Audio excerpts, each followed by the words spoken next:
And that is ultimately what pregnancy is. You cannot see, you cannot hold, you cannot touch these bodies that you are growing inside of you.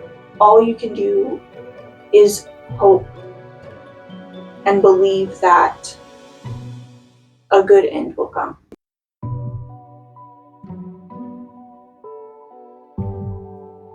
You're listening to Shall We Unpack This?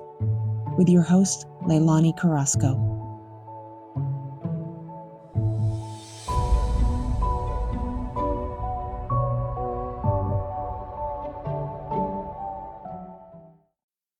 Hey everyone, welcome back to the SWAP podcast. Today's episode is about holding two things at once: grief and joy, happiness for others, and also feeling triggered by their happiness. So we're going to get into some good stuff today, and I'm thankful for my friend Beckah for coming on and sharing her story of what it was like to carry and give birth to what is called twinless twins, a harsh term which basically means you had twins and one didn't make it and the other did. Motherhood is something that I've never been interested in, and it seemed to me growing up and in my 20s that you got pregnant really easy. And then you went to the hospital and had the baby, and then you came home and you breastfed it, like no big deal. And then I started to have more and more friends having complicated pregnancies, complicated births, their expectation of having a home birth or their plans to go without anesthesia all got, thrown out the window, and they had to divert and pick another plan. And I saw how much that hurt them, how heavy that was for them, and yet how they also were like, well, I have no right to be sad because I'm still having this baby. There's still life. This is good, but I'm still sad about this. So if anything, today's episode is a holding space, a permission to feel both things at once. I'm happy for this life, and I'm also sad that I didn't get to experience it this way. So with that said, let's get to the first half of Beckah's story. You had quite a story from beginning to end. Mm-hmm. So I guess, fill us in. Were you already slated to have a difficult birth or a difficult time? It took us a long time to get pregnant, and took us 2 years. And then we found out that we were pregnant at 8 weeks, so kind of far into it to find out. Then at 10 weeks, we did our first sonogram and found out we were having twins. We're really excited about that. After the initial shock, when we first got married, way before we even were ready to start talking about babies, it was very important that we find out if it was something that we could even do, that would be okay. Yeah. Like, I would be okay. Because when I have any type of pain or stomach issues, I get really lightheaded and can pass out. And so that was a very big concern. And I was given the green light on everything. My OB-GYN said, whenever you do get pregnant, there is medicine we can give you as soon as possible to help mitigate and take away the nausea and all of that. And that will help with that. You won't have those issues early on. Okay. And so I kind of always had this, I knew getting pregnant was hard. So I was mentally trying to be mentally prepared for a lot of things, probably way earlier than most people would.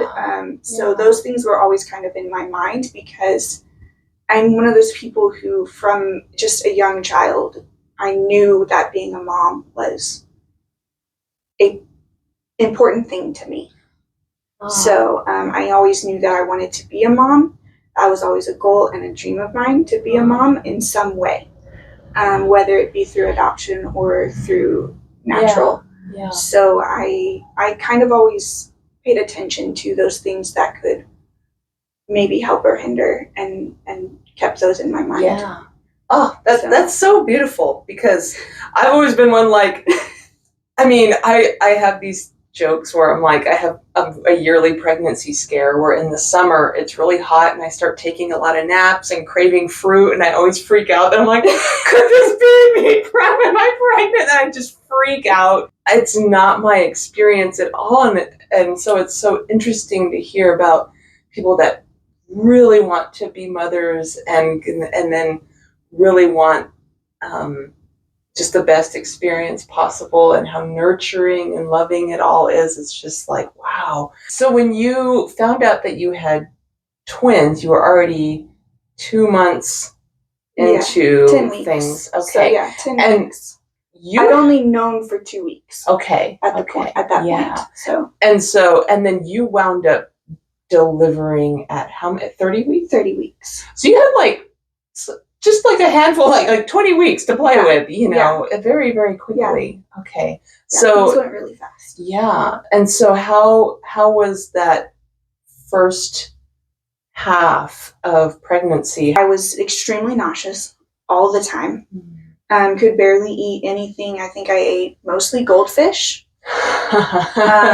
Occasionally like that Rebel ice cream or whatever that has protein and stuff in it, because it was really hard to eat anything. The smell of food cooking was awful. Yeah. Smoke, awful. I was pregnant in December is when I found out. Smoke, chimney smoke and all of that was awful. Yes. So it was very typical first trimester stuff. The nausea for me never went away the whole time. But so at 10 weeks is when we found out we were pregnant. And then at 16 weeks, we saw the high-risk doctor for the first time. Oh, wow. Before this, we already found out that we were having girls, and we picked out names. Emily picked out from like when we first got married. Picked that one out. Picked out a boy and a girl when we first got married. Okay. So we had those prepared. I'm a prepper. Yes, you are. You're like prepared. I need very organized. organized. So not in a prepper thing, but like just I'm very organized and like to be mentally prepared for things. Yeah. So and then when we found out we were having twins, we picked out another boy and another girl. So we had picked out Elizabeth, and so we found out we were having 2 girls, and then we went to see the high-risk doctor at 16 weeks and found out they had a condition called twin-to-twin transfusion syndrome. Just for like a kind of a small glimpse at it, basically. So there are lots of different types of twins, even more than just fraternal and identical. Mm-hmm. And that can kind of tell you the types of risks that you will have. So depending just on identical and fraternal, there's different risks. And then within that, they can share different things. So they can be, and that all depends on at what point the twins develop during the splitting of the egg and stuff like that. Did they share? Did they come from the same? Then they're identical of some sort. Yeah. And so they shared the same placenta, but they had their own sacs and umbilical cords. So we didn't have to worry about like them getting twisted up in their umbilical cords or anything like that.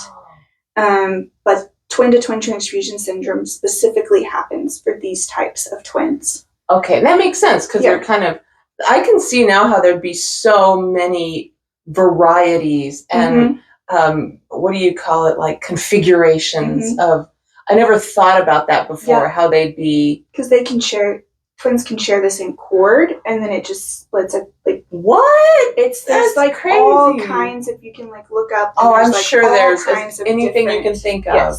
It's there. Yes. Okay, so this syndrome, how was it affecting you personally or with your babies? So they shared the same placenta, and there's connections within the placenta so they each have a portion of the placenta. Yeah. The doctors will talk about it in percentages. So the percentage of the placenta types of split that they have. Okay. And so there's connections, and what can happen is they can share stuff back and forth, fluid and blood and stuff like that. And so what happens in twin-to-twin transfusion syndrome is one baby is what they call donating all of their blood and fluid to the other. So they are pumping, and their heart is working and pumping harder than the other babies. And so in our case, Emily who was baby A, she was the one pumping harder. And Elizabeth was not. And so this can show up because one is working harder and they have less because they're giving it to the other, they now become what's called in uterine growth restricted, which is something that can happen for various reasons in anyone. So you can have a single that is growth restricted for various reasons. They're not getting enough food or whatever. All kinds of things can cause that. But in this case, that's how you tell, because they're identical. They should be roughly the same size. Okay. But they are not. Okay. And these twins, just to clarify, would have been identical. They would have been identical. Oh, yes. Interesting. Okay, yes. Yeah. So we found out that on a Monday, and the doctor told us that there is a surgery that you can do where they go in laparoscopically and close up all the connections. Yeah. And so instead of being connected, they are completely split. They have whatever split of the placenta they have. Yeah. A lot of times people can have this, and it never really progresses. It kind of stays in what's called stage 1 or 2, and you see it can cause different effects for babies, but it's more just you kind of manage and watch it. Yeah. In our case, it happened extremely early. It can happen at different times during the pregnancy too. Yeah. So for us, it was crazy. extremely early. Yeah. And so when we were there, it was at the best we can tell is probably stage 1 on Monday. And so they got us in with a doctor in Dallas, and so we drove on Tuesday, stayed the night, and went to all the things on Wednesday. This is what we refer to as the long day. The long day. The long day. We started out, I think my MRI was at 9 a.m. Somewhere around 9:30, somewhere in there. So we got up at the hotel and had breakfast, and I ate maybe nothing. I was going to say, probably not much. I was not allowed to have anything with sugar in it, because whatever I eat goes straight to the babies, and they want them to be as still as possible. Oh, because the sugar would make them boing, boing. Yes. Okay. Yes. Then we went there at 9 o'clock, and that lasted a couple of hours. So when they did the MRI portion on Emily, she was very, very still, and it went very quickly. When they got to Elizabeth, she would not stop moving. Oh, okay. And so that took a while, and then we had 30 minutes, an hour to get across the hospital to where we had our next appointment, which is a fetal EKG. So it's a sonogram, and they do measurements like you would in a head to toe, but they're looking specifically at the heart and the different valves and all of that, the connections between the different portions of the heart, how it's pumping and working and all of that. At the end of that appointment, the doctor that we saw, Josh, asked, "How are things looking?" And she said, "I've run the numbers and I've given it to the doctor. I can't say how it's happening." She was very kind. She's not like, "I'm not going to tell you," or anything like that. I'm going to give you the information that I can, but how it affects the outcome, that's not, like, I can't tell that. Okay. That's for the surgeon to tell. She basically said that Elizabeth's heart was showing some signs of heart failure, early signs of heart failure. And so what she said is that is because Emily's is working so hard, pumping everything for Elizabeth that she's just not having to really work very much. Yeah. That is not a great sign. But she said how it affects everything, I don't know. When you heard that, was it kind of like a cold sweat moment, or like, okay, what was your emotional state? I was emotionally like very distant that day. I was very stressed, and that was about all, like the worry and concern was about all I could think about. And so feeling, as far as like externally projecting those to other people, other than just quietly sitting and trying to keep my mind from racing to every thought that it wants to, being ADHD and not able to take medicine at the time is a lot of work. Yeah. And so I was very focused on that and trying to just remain calm and not stress out. So I was just kind of internalizing everything, and even normally it can take me a while to kind of process things. And so I was just kind of very, very calm and nervous, would be the best way to describe. Yeah. So after the EKG, we had another head to toe. And so they go in and they measure the links of the baby from head to toe. Okay. So it's a head to toe. Yeah. And in that one,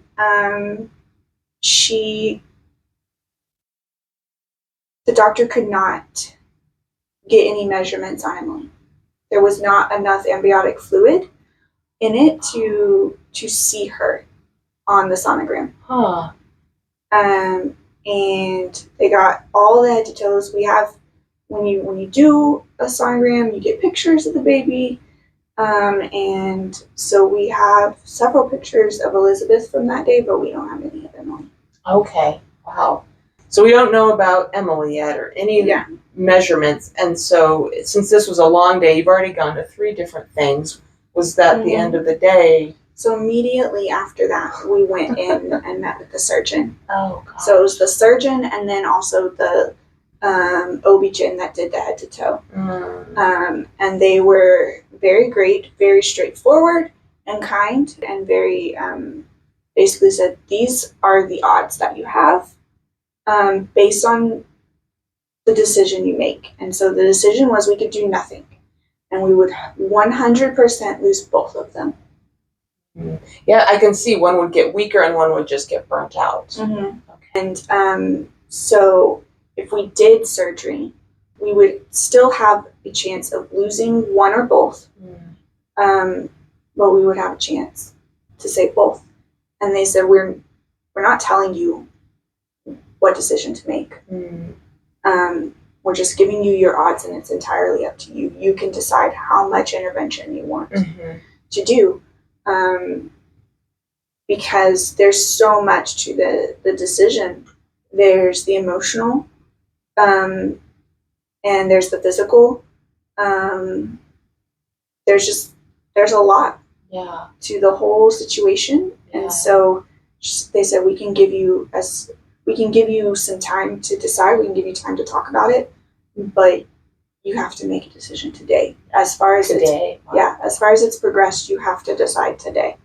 So was it a no-brainer, or because the first thing I think is like, how much is going to go into this process? Like, is this going to be so involved, and then, to what end? Or were you pretty much like, we're doing whatever we can? So the surgery is laparoscopic. So as far as invasive as to like a cut on you, it's like very, very little. Yeah. Size of maybe a paperclip.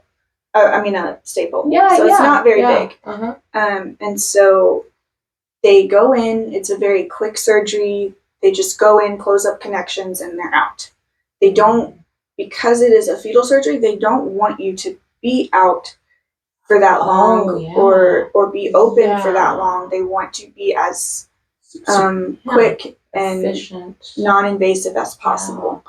And for me, I, once again, being the planner, thinking about these things before I was even pregnant, before I was even married, these types of things would come in my mind, like what would happen because of knowing other people that would go through kind of similar situations or ideas, or watching shows that would have these different things.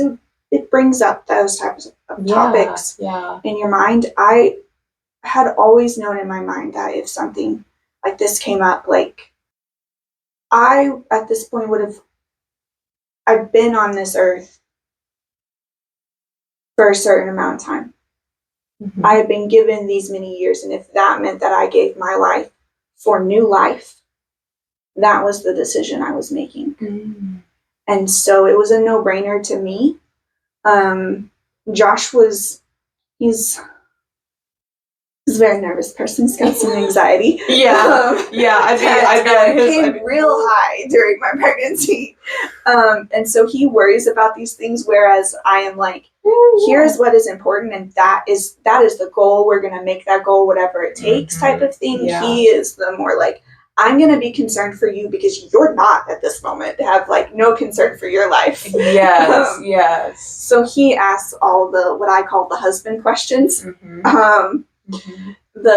Where he asks, okay, what does this mean for her life? What does this mean for that? But in the end, and it was something that we had talked about before, from TV shows and stuff, like just things like we talked about earlier. He and I discussed like, this decision is, whereas we're both the parents, because I am the one physically carrying them, this decision is up to me. And he can tell me if he thinks that I shouldn't do it or whatever, but the decision is, it's my body type of thing. Even though I have another life inside of me, it is still, at that point, they are a part of my body. Yeah, absolutely. And so he said, I will be nervous. I am okay if you don't want to do this, and I am okay if you do. Oh, that's awesome. And so it is you. And I think I had to tell him several times. I said, we're doing the surgery. You're like, I already know. Like, the second they said you need to do like this, if you do surgery, here's what you have a chance. That decision was made for me. Okay. In my mind. Okay. So then how long was it, just boom right into surgery after that? So we went into the hospital that night, and did surgery the next day. They came in at like 5:30 and started prepping me. Okay. And all of that went smoothly, and then you were, I guess, sent home that evening, or? So the surgery went smoothly, went great. We had to stay the next night after the surgery, because you have to wait a full 24 hours after the surgery to find out how many babies you have. That's true. What happens. If it even works. Wow. So we found out Friday morning. So we had surgery Thursday, found out Friday morning that we had lost Elizabeth.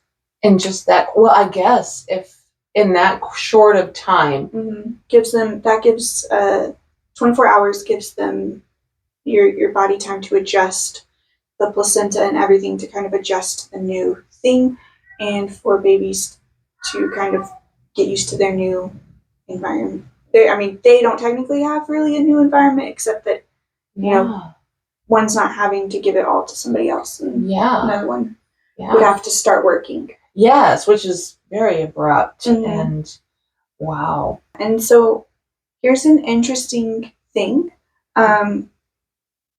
In my mind, we were going to do the surgery because there was a chance, but in my mind, I convinced myself that there was not going to be. It wasn't going to work. And Josh was convinced that we were going to have both babies. Okay. Wow. So you kind of... We were both in completely opposite mindsets, and nobody was in the middle. Yes. So where we ended was in the middle. Yeah. We had one baby left. So when you heard that news, they come in and they're like, one didn't make it. So they come in and they start doing the sonogram, and they found Emily, and then he he kept looking, and then the other doctor came in and, as he's looking, and they're both looking. So there's two doctors in there doing the sonogram, and they were like, "We can't find the heartbeat. There's no heartbeat." Mm-hmm. We both I started to cry. Mm-hmm. That's all I remember is just sitting there and crying. Mm-hmm. Both our parents had come in to town and were there with us. My sister, I think, had come too. No, I don't really know. Yeah, I know. It's all just a blur. It's all a blur. Much is going on. And so I mean, my brain was very focused. I was sleeping a lot while I was in the hospital. We had to stay the weekend in Dallas and see the doctor again on Monday to make sure everything was still progressing in the direction we wanted to. And then we would get the green light to go home. Yeah. So, gosh, I bet that was an anxious night too before that visit. Like, just we were very. How are we doing? So we got out of the hospital on Friday, and we got to the hotel room. Both of us were very just like goal oriented, and like get to the hotel room. Just get to the hotel room, and we got there, and we just both laid on the bed, and we just both cried and just held each other. There was a lot of like spontaneous crying. Yeah. For the next several weeks. Yeah. So at that point, this was at 16 weeks, I guess, that you We're creeping on to 17, yeah. Okay. And so I'm thinking like 17 out of a whole 40. Again, I've never been a mother. I don't know the bonding, but when you got two in there, do they still kind of feel surreal, or do you feel like this tight connection? I was just to the point where I was starting to feel kicks. Okay. And what I determined afterwards that I was really only feeling Elizabeth's kicks because she was bigger. Because I didn't feel any for a little bit. And when you first start to feel kicks, it feels like a little butterfly twitchy thing in your stomach. Yeah. It's a really weird feeling. Yeah. It takes you a little while to recognize that that's what's happening. What's really weird is I still have fake. Oh, wow. You're like phantom kicks. Yeah, phantom kicks. I'm just like, hey, calm down. There's nothing happening there. One thing that is interesting about your story is like trying to make space to grieve one child, but there's still being present for the current child. And how did you balance that? How did you walk through that? I compartmentalized a lot. When we were in the hospital and found out that we lost the baby, one of the doctors sat down with us and said it's important that you not grieve in the way that I took it. It can, when you hear that, it can be like, oh, I'm not allowed to grieve type of thing. Like it can sound insensitive if you're not there in the conversation. But the way that it came across to me was like, I can't do that depressive breakdown that a lot of people when they lose a baby can and do. I'm not allowed to do that. I can't stop taking care of myself because I have somebody else I have to take care of too. Which I think was actually really helpful because I could take that longer time to process in shorter bits. I think it taught me a very healthy way to grieve because I don't necessarily personally feel like not taking care of your own body is a good way to grieve, because there is no one that if you die, you want your family to just not take care of themselves. Yeah. And so that, knowing that I had a purpose was important. But one of the things that the doctor also said is, he said, what he thinks in the Bible is the verse that most expresses pregnancy is the verse in Hebrews that talks about what faith is, and believing in the things not seen, and hope for the future. And that is ultimately what pregnancy is. You cannot see, you cannot hold, you cannot touch these bodies that you are growing inside of you. All you can do is hope and believe that a good end will come. Was part of you like, I feel guilty for not grieving enough, or did I give enough time for this child? Or did any of that? I don't want to put words in your mouth, but did any grief or like I did guilt? not. Okay. I did not. Just about every time we went to the doctor from this point forward, either Josh or I would ask, is there anything else we can do? And she said, no, it's all about the health of the placenta. Everything that is happening is because you don't have the best, this placenta is not the best. And so even when we talk about future, if pregnancy was something that we wanted after that, we would ask, like, okay, how does this, like, is this something in my body that is hormonally incorrect or something like that? Like, what is going on? And they would say, no, everything is this placenta. It is just the way that this placenta developed. Yeah. And that's all it is. Yeah. And there are things that I did. I was on bed rest for a month after the surgery, and then I went back to work for a month, and then Emily her growth wasn't progressing like it needed to.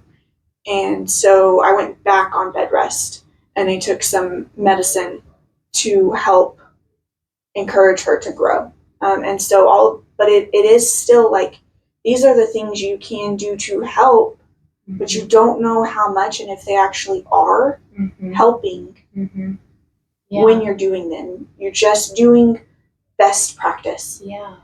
I'm so glad that you were able to just lay it, knowing that information, and we did the best we could, and just letting it be that and nothing more, not having it mean anything more than that.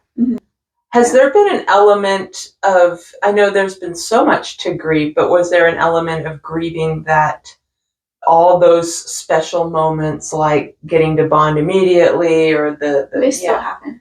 They still happen. So when do they happen? It can be various things. Anything almost. There's always the big ones. The first time, like when we took her home, it's this like sad joy thing that occurs. It's this weird, like, I want to cry because I'm happy and I'm sad at the same time. But like the first time she walked, when she rolled over, sat up, when she talked, when she ate her first food, all the things. But there's stuff that happens even now. Not nearly as often. Yeah. She told us she started repeating jokes that she's seen on TV shows. She's in her joke phase. So she's not really like, she doesn't know very many jokes. Yeah. It's really just a couple. Yeah. She's really bad at knock jokes. She like just says the same thing over and over again. Yeah, it's really, kid jokes. You're just like, wow, okay, keep going. But she has two that she does pretty good at. But she's learned them from Bluey. Okay. And so, but there was one she told the other day, and it was really funny, and it made me laugh. But then there's that second thought after, like, there's supposed to be a second one here. Huh. Yeah. Telling the jokes too. Yeah. There should be two milestones all along the way. Yeah. Yeah. Sometimes when she's out playing in the yard and I look out and it's just her. Yeah. Yeah. And she doesn't have the playmate she was supposed to have. Yeah. Yeah. There's people we know that have twins, and sometimes seeing other twins can do that. Particular people I know that when theirs were born, which wasn't too long after she was born, and like within a year, I had to stop looking at Facebook for a while. I had to stop. I had to pause their notifications for a while. Because I couldn't. Every time it was this like sad jealousy. It's this combination of like, you're sad because you wanted them and you missed them and you never got to hold them. And you're sad because you lost this like this thing that you were supposed to be. This identity that you imagined yourself with. This identity of being the twins' parents. That, oh yeah, we know Beckah. She has twins. This thing that she's not. She's what's called a twinless twin. And there's you lose names that are supposed to be happy, and you gain the ones that aren't. And it's really difficult. And there are always moments. Anyone that's lost anyone can tell you that some years the anniversaries are hard. This year it was hard. It's 5 years. Yeah, those, come on, yeah. Wow, and already. So this year was hard. Year before? Yeah. It was, there were sad moments in the day, but it wasn't as bad as it had been other years or this year. This year I felt like I was thinking about it for like a month before. And I think that's what makes it hard is how the anniversary specifically is how early I start thinking about it. If I let myself, which I never try to really push it away, I try to go through it. But if I let myself go too deep into it sometimes for too long before, then that's when it gets hard. But there's different things that can do it. When I've lost both my grandfathers, and when my first when one of them passed away, my mom. It's the first one that passed away when my mom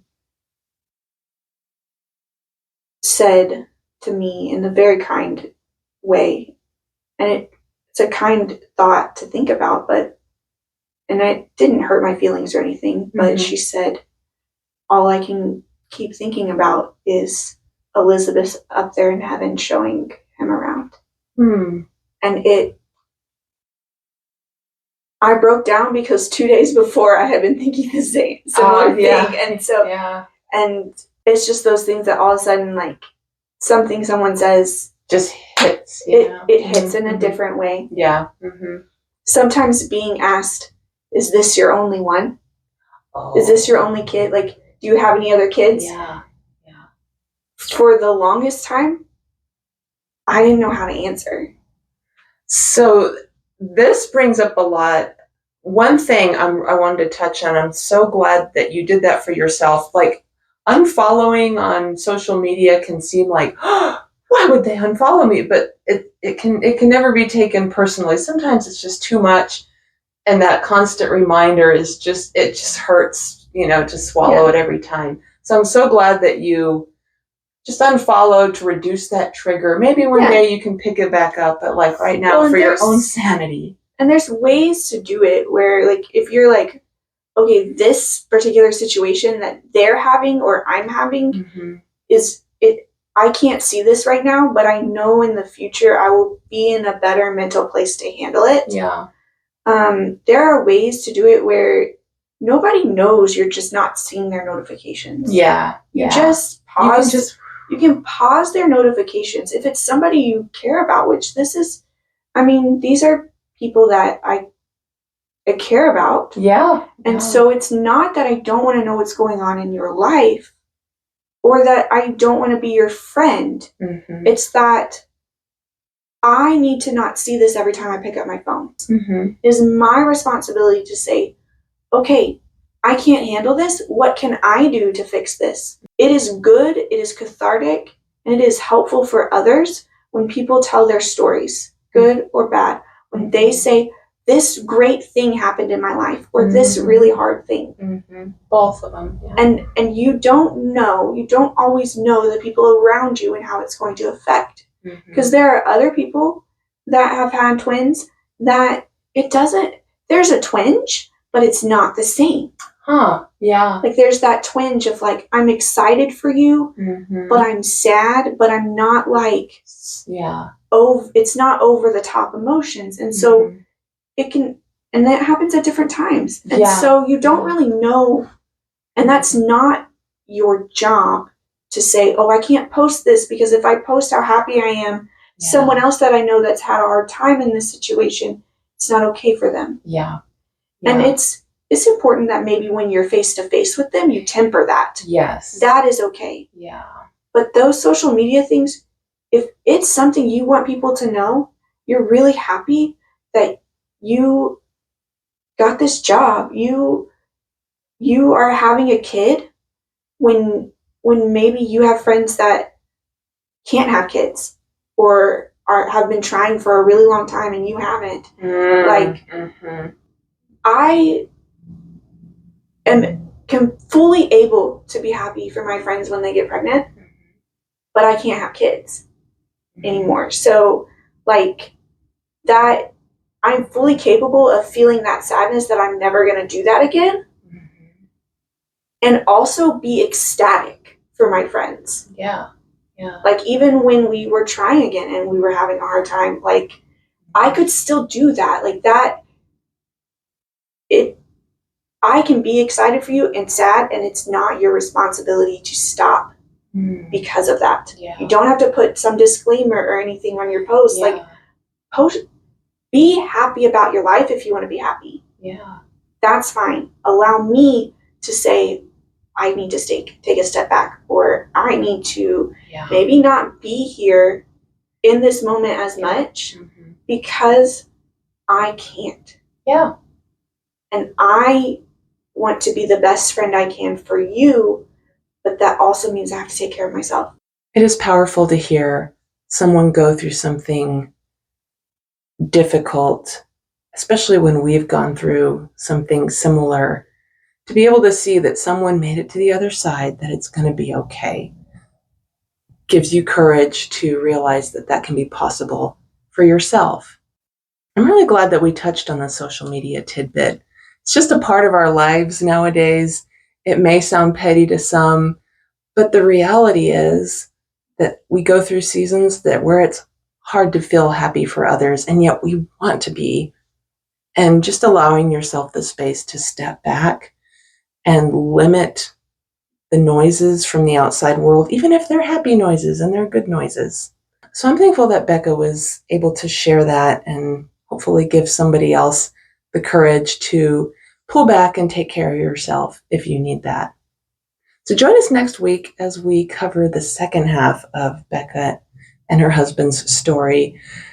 We're in for a bumpy ride.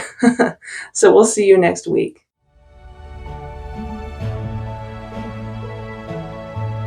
Thank you so much for listening. Join us on Instagram at SWUT Podcast. That's SWUTPODCAST for further conversations, insights, and behind-the-scenes content from today's episode. And for the complete viewing experience, tune into Shall We Unpack This on YouTube. We'll see you next week.